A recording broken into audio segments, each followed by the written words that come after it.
Hello everyone, আমি ঋতু colour palette পেজে আপনাদের সবাইকে স্বাগতম। আজ নিয়ে এলাম একটি সরিষার ক্ষেতের পেইন্টিং নিয়ে। চলুন তাহলে শুরু করে ফেলি। নীল রং ব্যবহার করে প্রথমে আমি আকাশের কাজটি করে নিচ্ছি। এখানে আমি একটু ডার্ক নীল রং ব্যবহার করেছি। তারপর আমি কালো রং ব্যবহার করে আকাশে একটু কালচে ভাবটি নিয়ে আসলাম। তারপর আমি চলে যাব সাদা রঙের দিকে। সাদা রং ব্যবহার করে আমি কিছু মেঘের কাজ করে নিচ্ছি। মেঘের কাজটি আমি খুব সাবধানতার সাথে করছি এবং নীল রঙটি অল্প একটু শুকানোর পরপরই আমি মেঘের কাজটি করছি। এতে মেঘের মধ্যে একটি নীলের ছাপ পড়ছে, সেই সাথে আকাশে যে সাদা মেঘ রয়েছে সেটিও বোঝা যাচ্ছে। যদিও আমি পরে আবার মেঘের কাজ করে নেব, সেখানে আমি আরও সাদা রং ব্যবহার করে নেব। যদিও এখানে ভিডিওটি আমার অনেক ফাস্ট করা আছে, তাই একটু তাড়াতাড়ি মনে হচ্ছে, কিন্তু মেঘের কাজটি করতে আমার সময় লেগেছিল। আমি এটি আস্তে ধীরেই করেছিলাম। আর এখানে আমি ব্রাশ ব্যবহার করেছি, একটি মোটা ব্রাশ। একই কথা বলেই রাখি, আমার এই পেজটিতে যেখানে আমি কাজ করছি সেখানে অনেক রঙের ছোঁয়া রয়েছে। এটির মূল কারণ হচ্ছে আমি পিছনের পেজটিতে একটি কাজ করেছিলাম, সেটার রং একটু চড়ে গেছে এবং এটি যদিও আমার কাজে কোনো একটা প্রভাব ফেলছে না। এর আগেও আমি এরকম অনেক কাজ করেছি এবং পুরো খাতা জুড়ে আমার এরকমই কাজ রয়েছে। যাই হোক, কাজে আসি।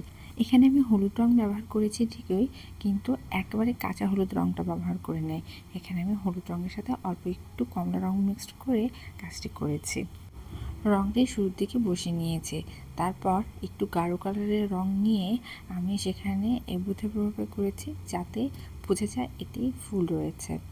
তারপর দূরে থাকা কিছু বাড়ি রয়েছে, আমি সেখানে বাড়িটির কাজ প্রথমে সাদা রং ব্যবহার করে নিয়েছি। যেহেতু আমার আকাশের কাজ নীল রয়েছে, সেক্ষেত্রে বাড়ির কাজটি রং বসালে খুব একটা ফুটবে না, তাই আমি সাদা রং ব্যবহার করে প্রথমে কাজটি করে নিচ্ছি। এখন একটু হালকা খয়েরি রং ব্যবহার করে ফুলগুলোতে লাইট অ্যান্ড ডার্ক শেড বের করে আনছি। আমি ফুলের কাজগুলো ধাপে ধাপেই করছি। প্রথমে শুকিয়ে যাওয়ার পর আমি খয়েরি রং ব্যবহার করছি। এতে করে রঙটি শুকানোর পরে যে রঙটি ব্যবহার করা হয় সেই রঙটি তাড়াতাড়ি বসে যায়। এখন এই সাদা রঙের বাড়িটির উপর আমি খয়েরি রং ব্যবহার করে ছাদের কাজটি করে নিচ্ছি এবং সেই সাথে নিচের অংশটুকু করে নিচ্ছি। এক সাইডে আমি একটু ডার্ক খয়েরি রং রেখেছি এবং বাড়ির জালটুকুও আমি খয়েরি রং ব্যবহার করে নিচ্ছি। এখন আমি নিচের অংশটুকু একটু সাদা রং ব্যবহার করে নিচ্ছি। তারপর একটু হালকা খয়েরি রং ব্যবহার করে নিচের পার্টটুকু করে নিলাম, যেন বাড়িটি সুন্দরভাবে বোঝা যায়। চলে যাচ্ছি আমি আমার আকাশের দিকে আরও একবার। এখানে আমি সাদা রং ব্যবহার করে আকাশটির কাজ করে নিলাম। আকাশটি ঠিক না, মেঘের কাজটি করে নিলাম।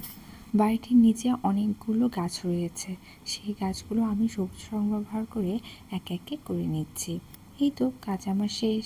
ভিডিওটি যদি আপনাদের ভালো লেগে থাকে, লাইক কমেন্ট শেয়ার করতে ভুলবেন না। ধন্যবাদ।